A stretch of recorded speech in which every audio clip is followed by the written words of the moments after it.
se consomem? Para quem vocês se envelhecem? Já pensou nisso? Não. Para quem que a sua vida vai sendo consumida? Porque à medida que nós temos, nos foi dado um tempo, certo? Não é assim que está escrito aqui na parábola?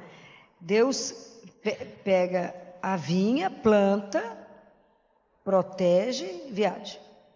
E deixa a turma para cuidar da vinha. E depois ele manda as pessoas para poder pegar o fruto da vinha. Essa vinha é quem? Você. Sua vida. Deus nos deu tudo, ok? Nos deu a vida, nos deu todos os dons, nos deu todos os talentos, nos deu tudo. Nos enxertou nele pelo batismo, nós não somos enxertados em Deus. Então não é a imagem da videira com o ramo, ele é videira, nós somos os raminhos que foram enxertados nele pelo batismo. Então a seiva que passa é nele, tem que passar em nós para que a gente dê fruto. Essa seiva é o Espírito Santo, certo? E nós temos que vai chegar o momento de pegar os frutos. Então, a gente não pode parecer aquela figueira. Lembra quando Jesus estava com fome, que viu aquelas figueiras bonitas, cheias de folha? Ele falou, vou lhe pegar um figo. Chegou lá, não tinha nada. Porque às vezes a gente aparenta ter uma vida que dá fruto. Mexe, faz um tanto de coisa e não tem nada. Já falamos sobre isso, que a nossa vida, quando é plantada, Deus nos plantou, nos deu tudo, é para que a gente dê fruto. Esse fruto é para alimentar o outro. A minha vida tem que dar fruto para o outro. Eu preciso matar a fome do outro. A fome é de comida? A fome é de quê? De Deus. Então às vezes as pessoas chegam até nós com fome dele e saem com mais fome que chegou. Porque a gente não soube dar a palavra certa. Pegar aquele que está abatido, que está deprimido, levantar e falar, impossível, começar de novo. Pode imaginar Maria Madalena com 7 espíritos nela, eu não consigo nem imaginar como é que ela devia estar em frangalhos. Aí quando ela encontra com Jesus, que ela é liberta, essa mulher se encontra. Não somos nós que vamos fazer nada, quem faz? Ele, nós vamos levar para Deus, porque nós não somos capazes de nada, e sem Ele então é nada. Compreendem? Quando Ele vier buscar esse fruto, por quem eu estou envelhecendo, por quem eu estou sendo consumida, nesse tráfico da vida alucinado que nós estamos, para quem você se consome? Você correu o dia inteiro hoje, para quê? Foi para construir o reino de Deus ou foi para construir o seu reino? Compreendem? Porque o reino de Deus nos pede a vida inteira. E o tempo que Deus nos dá, às vezes 20, 30, 40, 50, 60, é curtinho demais para salvar almas. Para levar as pessoas para Ele. Para contar para as pessoas de verdade que andar com Deus não tem preço. De verdade alimentar o outro com a coragem. De buscar aquele que está achando que a vida é perdida. Aquele que está angustiado, aflito, ansioso, porque o coração dele ainda não confia em Deus. Aquilo que está escrito na carta de São Paulo aos Filipenses, que nós lemos domingo. Não vos inquieteis com nada. Não fiquem aflitos com nada. Levem as suas orações a Deus. É assim que a gente faz? Não. O coração aflito, ansioso, é um coração que não confia. Que sempre acha que Deus vai fazer alguma coisa. Então, o tempo, a gente não pode fazer como aqueles vinhateiros que a gente já discutiu, aquele povo que ficava à toa parado na praça. Por que vocês estáis parados aí até agora? Porque ninguém nos chamou para trabalhar. Eu não posso receber o talento que Deus me deu, ter medo dele enterrar. A nossa vida está a serviço dele. Ele nos criou para amá-lo e servi-lo. E atravessou o mundo para nos contar que fomos feitos para o amor e não para a dor. Apesar da nossa vida ser atravessada por momentos de sofrimento. Mas isso tem a última palavra? Não. Mas vocês têm que ter convicção disso. Senão vocês não vão ajudar ninguém. A última palavra da nossa vida não pode ser dor, é amor. E não pode ser morte, é ressurreição. Compreendem? Se vocês não acreditarem nisso, se essa não for a grande verdade que te motiva, é isso que te põe de pé pela manhã, que fala, não, estou com tudo no lugar, nada doendo, pula da cama, fala, Senhor, seu dispor, meu filho, firme. Porque não pode ser o último dia? Pode. Quem sabe? Quem dá garantia? Ninguém. Mas nós temos a nossa vida, nosso tempo. Semana passada eu falava isso com vocês. O tempo é seu? Não, é de Deus. Mas Ele te deu esse tempo, como disse São Tomás de Aquino. Deus nos dá um tempo para que depois, quando estivermos diante dEle, o tempo te pergunte, o que você fez de mim? Eu fiquei sentada lá, lamuriando, chorando, ou voltada só para mim mesma, falando, ó vida, ó céus, ó luta. Regaça as mangas e vai fazer algo que a sua vida faça valer. É tão interessante isso, porque quando você é capaz de responder essa pergunta, por quem você está sendo consumido? Para quem você envelhece? Para quem você corre o dia inteiro, se consome, se gasta? Se você for capaz de responder, por Deus, meu Senhor, meu Pai. Você vai entender a outra pergunta, que a sua vida tem sentido, porque você vive para Ele. E tudo que você faz com amor por Ele. Aí você vai entender qual é o papel do outro e você vai saber responder quem é você. Quem é você? Sou um filho amado de Deus. Mesmo que tenha momentos na nossa vida que a gente acha que não é amado. Mesmo naquele momento a gente duvida desse amor. Mesmo que a gente questione a nossa vida e esteja pelo avesso. É preciso que a gente tenha essa disposição de trabalhar pelo reino. A sempre ter uma oportunidade de fazer com que a nossa vida ela seja sempre revitalizada. Sempre. Como que a gente revitaliza a nossa vida? Como? Falei que nós estamos enxertados em Deus, que a seiva dele, da árvore, corre em nós, e por isso nós podemos dar fruto. Se eu me perder da árvore, o ramo fica seco, não serve para nada. Mas se eu estou enxertada nele, como é que eu revitalizo isso? Como que vocês acham que vocês fazem isso? Muito bem, pela Eucaristia. Cada Eucaristia nós revitalizamos. Porque vocês imaginam a gente não ter essa dimensão, que a gente recebe Jesus vivo. É o sangue dele que corre em nós. Gente, isso é uma coisa louca. Naquele momento, qualquer problema estaria sanado. Você está com ele. Naquele momento, é você e ele. É naquele momento que você fala com ele, Jesus, me renova as minhas forças. Me ajuda, restaura as minhas forças, me dê coragem. Me dê coragem para assumir o seu reino. Me dê coragem para poder te anunciar.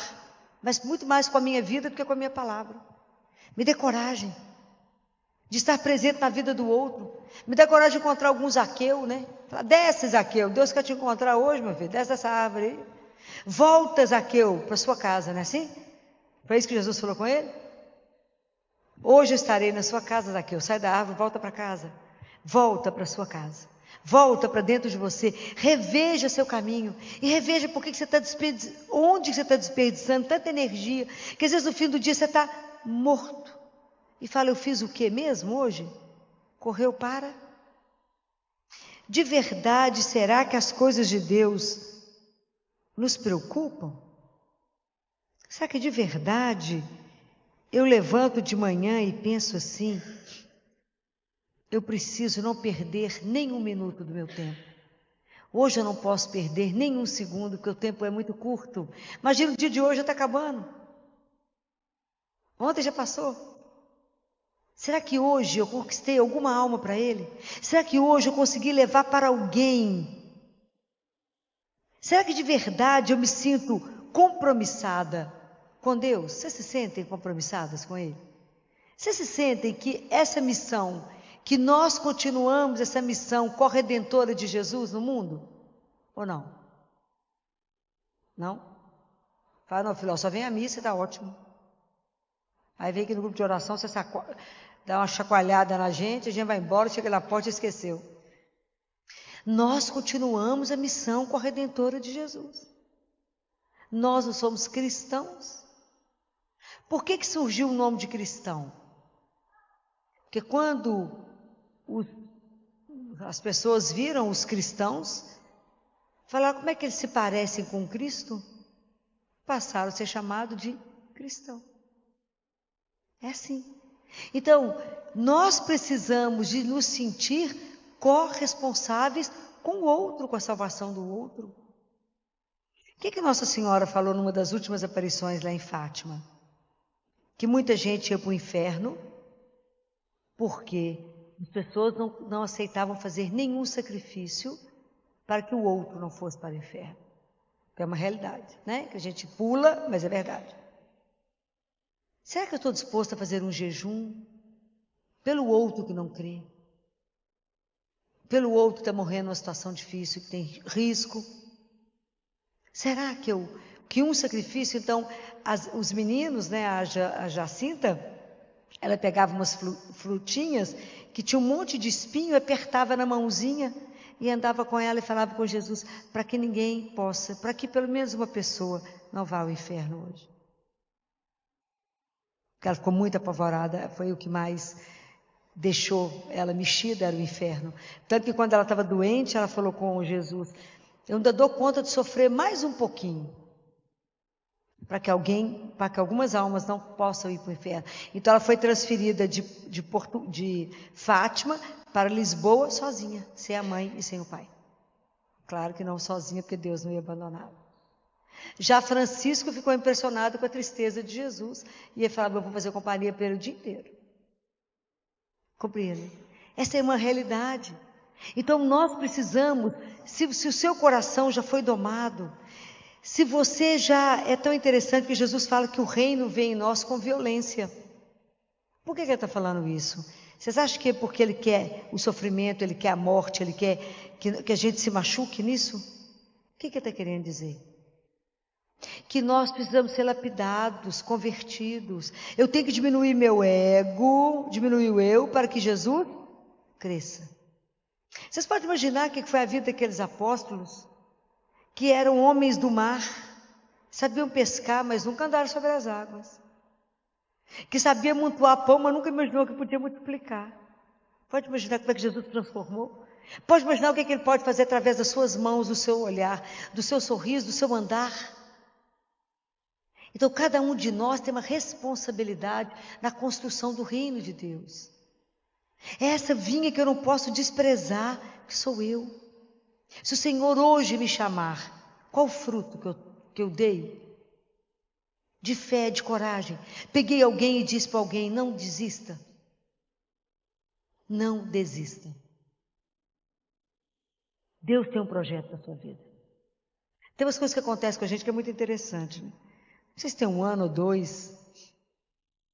Não sei, acho que eu estava chegando no consultório, eu estava no consultório, recebi um telefonema de um jovem. Não o conheço. E ele virou para mim e falou assim, doutor, eu sou estudante de medicina. Como que ele conseguiu meu telefone? Não sei. Eu sou estudante de medicina e eu estou te ligando, estou aqui sozinho no apartamento que eu vou suicidar. Falei, o quê? Você vai fazer o quê? Suicidar, você larga de... Eu xinguei demais. Falei, você tem vergonha de me ligar para falar isso, não? Você é uma pessoa perfeita, que tem... inclusive a oportunidade de estar fazendo medicina, está dentro do apartamento que alguém está pagando a faculdade para você, e está pensando em quê mesmo? Suicidar? Você vai levantar agora, tomar um banho, que tem quantos dias que você não toma banho? Vai tomar um banho, estou esperando, entra no chuveiro, vai tomar um banho. Agora vai comer alguma coisa, você deve estar com hipoglicemia. Falando esse tanto de bobagem, deve estar passando fome. Vai comer. Já está pronto? E eu no telefone. Agora você vai para a igreja. E vai conversar com quem manda na sua vida. Você perdeu ele. Porque pelo fato de você ter perdido, você está com esse tanto de bobagem na sua cabeça. Vai se alimentar do único alimento que te põe de pé. Você pode ir lá para Boa Viagem, lá você deve encontrar agora o Padre Marcelo, que ele deve estar lá. Vai lá, que inclusive além de padre, ele é psicólogo. Vai lá que vai ter uma conversa boa com você. E confessa. Recebe a Eucaristia, depois você vira gente e vai trabalhar para Deus. Claro que acabou, bobagem, está trabalhando, está bem. Eu nem podia imaginar que o Padre Marcelo ia estar lá, né? O fato foi que foi, e virou gente, depois ele me ligou, falou, não, doutor, aconteceu tudo que você falou. Falei, mas é porque eu usei de autoridade de Deus naquela hora com você. Fica numa cama, prostrado, diante de um celular, vai colocar sua vida a serviço do reino, e para de bobagem, vai trabalhar para Deus, nosso Senhor. Tanto de gente doente, precisando de alguém que dê um banho, que arruma casa para ele, vai colocar sua vida para ser útil. Fica dentro de casa lamuriando a vida, olhando o próprio umbigo. Acorda com disposição e fala com o Senhor, a seu dispor. Aonde o Senhor precisa de mim? Ter coragem. Nós, como cristãos, temos que ser cheios da vitalidade de Cristo. Nós temos que carregar esse nome de cristão e cristã, mas a vida, a vitalidade de Jesus tem que estar em nós. Como é que a gente fala que é cristão parece um bando de morto? Ó vida, ó luta. Acorda, sacode, vai acudir, vai ajudar o quem está com fome, vai fazer alguma coisa de útil da sua vida. Vai dar fruto. Que Jesus possa olhar, que o Pai possa olhar e falar, meu filho, minha filha lá, ó, doida, olha lá que ela está arrumando. É assim, é assim. Quanto? É só você andar no quarteirão da sua rua, você fica impressionado com o tanto de gente que precisa de ajuda. Olha o seu vizinho de porta, vai olhar, bota reparo naqueles que de verdade estão precisando de conforto. Mas para isso é preciso que o seu coração já esteja convertido. Porque o nosso processo de conversão é de uma vida. Comece a fazer as coisas pelo outro, você vai ver como é que a sua vida é tão interessante. Comece a ajudar a Deus nos trabalhos dos outros, como é que os seus problemas Deus cuida. É como é impressionante. Cuide, ajuda Ele no outro, e os seus Ele resolve. Porque Deus é assim. Mas comece a colocar a sua vida para que ela possa ter essa disposição, dessa alegria, essa vitalidade, para que o reino de Deus aconteça aqui agora. É a nossa responsabilidade dar o fruto, porque nós já estamos enxertados em Deus, nosso Senhor. Não podemos permitir que a nossa vida seque, que a hora que eu acabar o meu prazo aqui, eu falo, para quem eu corri tanto na minha vida? Para quem você está adquirindo todas as rugas? Envelhecendo, fala, para o meu Deus e Senhor. Para a verdade, a única coisa que tem pressa na vida que você tem que correr é para as coisas de Deus. Hoje, de verdade, a minha grande pressa na vida é para salvar almas. É para chegar atrás de pessoas e falar, você sabia que você não é fruto de um acaso? Que a sua vida não chegou aqui por acaso, mas se você só existe porque você é um sonho de amor de Deus. Imaginou o que é escutar isso? Você imaginou que a sua vida tem um propósito? E que nesse projeto maravilhoso da salvação, que é um mistério para nós, quando você chegar diante dele, e no momento da nossa morte, nós vamos ter esse juízo particular. Nós vamos chegar diante dele, como dizia Madre Teresa. Está fazendo bem as pessoas falarem, continua fazendo, não preocupa não, porque no fritar dos ovos é só você e ele. Ao você chegar diante dele e ele pegar você e falar, vem cá, deixa eu te mostrar. Esse era o seu papel no plano da salvação. Era para isso. Às vezes é uma coisinha de nada, mas esse é o que ele pediu para cada um de nós. Não se guardem, não se fechem, se abram. Para quem? Para ele. Receba a Eucaristia cada dia e fala com ele, por sua conta. Me leva aonde o Senhor precisar. Não tem uma música que fala isso? Leva-me aonde que eles precisam de ti, necessitam ouvir a tua palavra, necessitam do seu abraço, necessitam da tua palavra de coragem, de força para o outro. É assim. Hoje você é a boca dele, as pernas dele, o olhar dele, o ouvido dele. Hoje. O que eu tenho que fazer por alguém? Agora. Quando você encontra com alguém na rua que te pede alguma coisa, você só tem aquele momento, é agora. Aí você lembra do que ele falou assim, o que você fizer ao menor, é para quem? É a mim. É para mim que você fez. Então a nossa vida cristã, ela tem que ser uma vida que as pessoas olhem e se alimentem, às vezes só de olhar. Falei com vocês outro dia. Às vezes nós somos a única Bíblia que alguém lê. Então é preciso que a sua vida, da hora que você levanta, que você pede permissão a Ele para começar o dia, e na hora que você deita e fala permissão para encerrar o dia. Porque sua vida está à disposição dele. E ele fala no livro Ensine Ezo, ou é com a Gabriele, ou eu e ele, ou é o Ensine Ezo. Que você viva hoje, quando você despertar, pense assim: hoje eu posso ser melhor do que eu fui ontem. E isso é uma coisa extraordinária, porque é uma opção. Hoje eu posso ser melhor do que eu fui ontem. E a cada dia a gente pode ser melhor. E aí você pede para o seu espírito, para o seu anjo da guarda, me eleva cada dia um pouquinho mais. Cada dia um pouquinho mais, para que eu possa chegar cada vez mais perto dele. Então que a gente tenha coragem de anunciar a nossa vida, anunciar a nossa fé. Anunciar que a nossa vida tem uma âncora, ela tem um centro, que nós não somos casca, nós não somos cebola, que é só casca, casca, casca, mas que nós somos uma batata, né? E pode não ser tão bonita quanto a cebola, mas ela tem consistência. Ela tem um cerne. É isso. Se a gente sofre, passa o que tiver que passar, mas não estamos sozinhos. E Jesus precisa ser desejado. O cristianismo, ele não é feito de ideias. Ele é feito de uma pessoa. E o nome dele é Jesus. É nele que a gente aposta todas as fichas. É por ele, somente por ele, que você corre o dia inteiro. É somente por ele que você se levanta animado para falar por sua conta. É só por ele que você para e fala o que o senhor quer que eu faça agora. Qual é a palavra que o senhor quer que eu fale para essa pessoa agora. É assim. Me dá a palavra certa para levantar o outro. Me dá a palavra certa que pode alimentar o coração do outro. Faça de mim, Senhor, a fonte, mostrar para o outro, uma seta, mesmo que seja torta, meio, né? Mais ou menos, mas que mostre o caminho para o outro. Me ajuda a levar as pessoas para ti. Porque nós temos que não podemos chegar em casa sozinhos, nós temos que levar uns aos outros, é tudo irmão. Como é que nós vamos chegar lá, o pai vai falar, cadê o resto? Você vai, tá vindo, tá tudo no caminho, direitinho, tá chegando. Cada hora chega um. Quando você encontra alguém angustiado e você fala com ele, vai lá, vai ler lá em Filipenses, vai lá, fala com ele, não vos inquieteis com nada. Isso é uma coisa maravilhosa, não vos inquieteis com nada, mas apresentai a Deus todas as suas necessidades. E agradeça a Deus, faça oração de ação de graças. Louve ao Senhor, fala obrigado. Obrigado por esse sofrimento, está duro, mas assim eu sei que o Senhor vai me mostrar uma coisa espetacular. Apresenta ao Senhor as coisas, todas. Com a confiança, aquilo que Ele falou, traga para mim os seus problemas, porque a solução eu as tenho. Compreende? Mas com confiança, vai lá, entrega e fala, Senhor, eu trouxe aqui para o Senhor resolver para mim. Vocês vão ficar impressionados com o que Ele fará. Mas à medida que vocês experimentarem isso, vocês irão poder ensinar isso para o outro. E aí São Paulo fala assim, São Paulo fala que depois que vocês entregarem isso, a paz de Deus, a paz, que excede toda compreensão.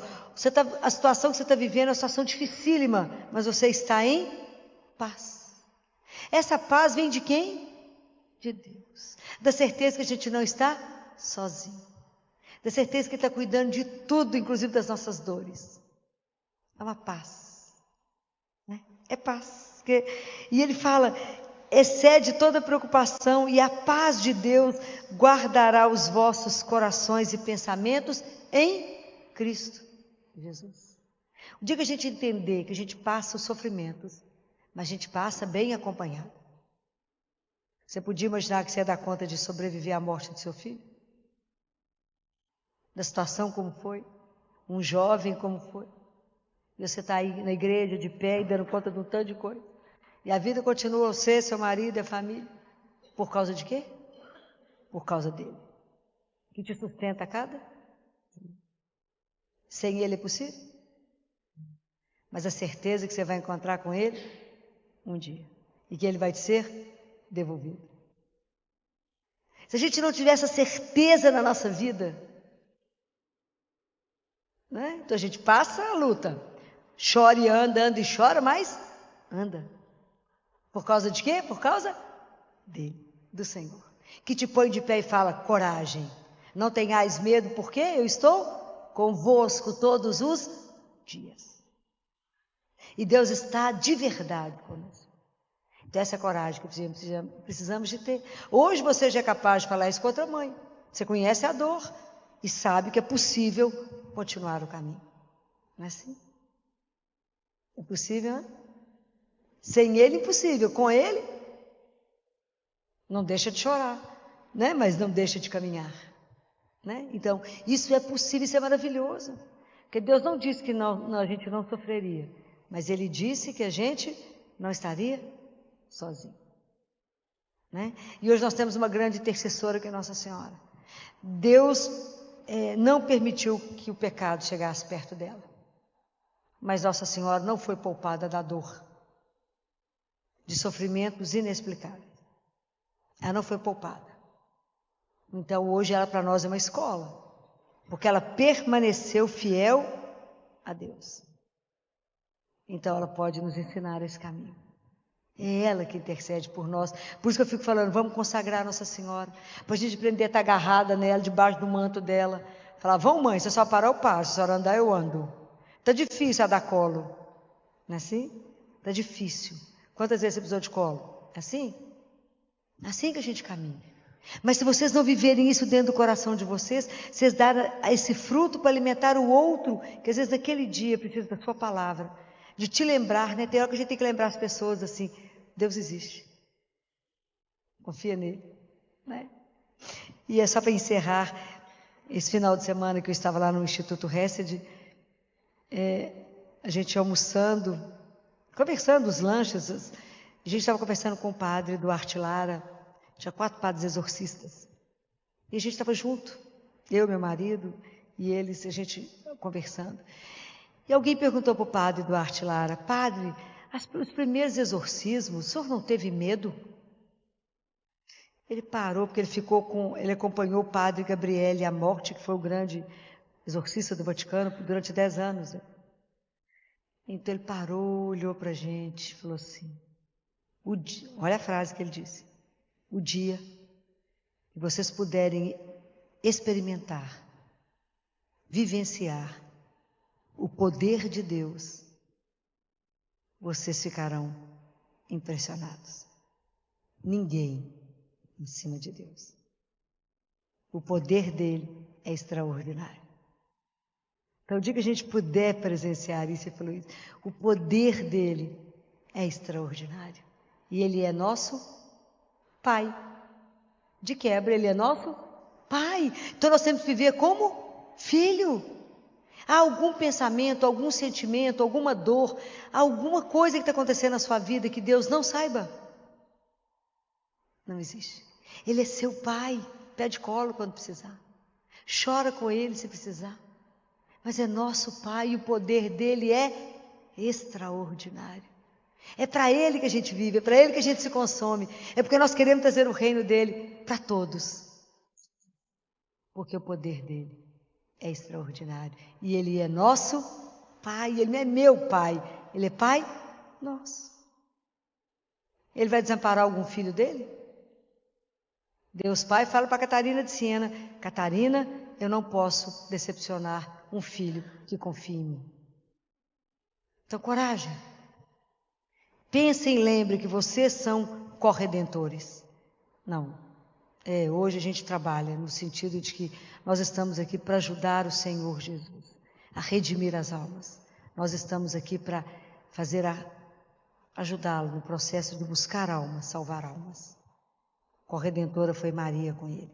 Mas nós estamos aqui para trabalhar na vinha do Senhor. Nós estamos aqui. Nós não podemos ser esses vinhateiros suicidas que matou quem abriu a boca. Não. Nós temos que acolher a palavra de Deus, ser transformado, gerar frutos, alimentar o irmão e falar, coragem, eu te ajudo se você não conseguir andar, te levo para a casa do nosso Pai. Coragem. E que realmente a nossa vida possa dar muitos frutos, que a gente nunca possa ser uma ilusão para ninguém, mas que de verdade, quando as pessoas te procurarem, elas encontrem a palavra certa. Ela não é nossa, mas ela é do nosso Pai. É como diz um monge, alguém perguntou para ele, mas vocês não têm medo de quando chegar o sofrimento? E ele respondeu, eu sei que o sofrimento vai chegar, mas quando o sofrimento chegar, eu espero estar lendo a palavra de Deus. Então que assim seja na nossa vida, que a gente esteja bem nutrido para poder gerar muitos frutos e alimentar aquele outro que nesse momento precisa da sua palavra, do seu abraço, do seu carinho. Louvado seja nosso Senhor Jesus Cristo. Para sempre.